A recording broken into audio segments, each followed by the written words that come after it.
one of the later chapters in the book is called The Success of Failure. And what's interesting for us as musicians is when a Yo-Yo Ma or an Itzhak Perlman walks on stage, their batting average is around 998. They don't miss many notes. Really amazing. But of course, baseball is designed as a game of failure. If you fail 7 out of 10 times, you're doing great.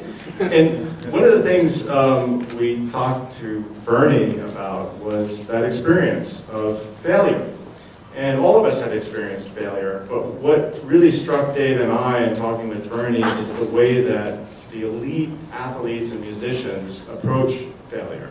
So let's talk about a moment in your life when you failed. I had to bring that up. We're going to go back in time to July, it was actually, you came up in the majors July 1991.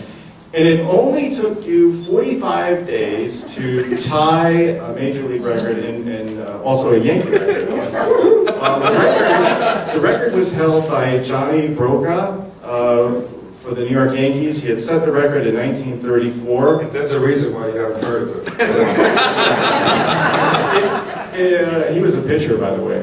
But it was the record for most strikeouts in a 9-inning game. It was 5. So you're 45 days up in the major leagues. You strike out 5 times, Kansas City.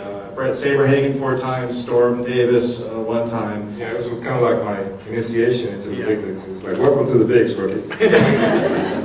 So what was interesting to us is your thought process after that happened. Most of us would be dejected, thinking we're going to be sent down to the minors, throwing the towel.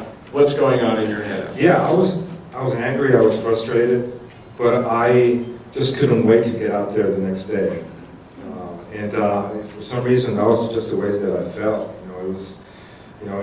It was hard because it was kind of like a perfect storm. You have one umpire that was just calling the balls, maybe a couple of inches outside of the plate. There were just great pitchers, and I was a rookie. I didn't have the experience, and it was just everything sort of came together against me in that time. And I just one after the other. So Brett had a nasty curveball working that day. It was one of those.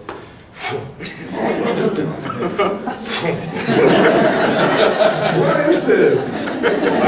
But as the game ended, and I was like, wow, man, this is hard. But at the same time, I can't wait to get out there tomorrow because I felt really angry because I've never really been, in that position before. I've always been sort of accustomed to being successful. And, in every league that I play, so I'm kind of like hitting this wall right now. It's like, boom, So I'm like, instead of just going like, well, maybe I can't do this. Maybe this is just too much for me. I just got really angry. And I said, well, let's see what they have tomorrow. I can't wait. I hope to God that they put me in that lineup tomorrow because I just wanted to see what I can do. And the next day I just went 2 for 4 with a couple of RBIs. And I was like, whew, okay.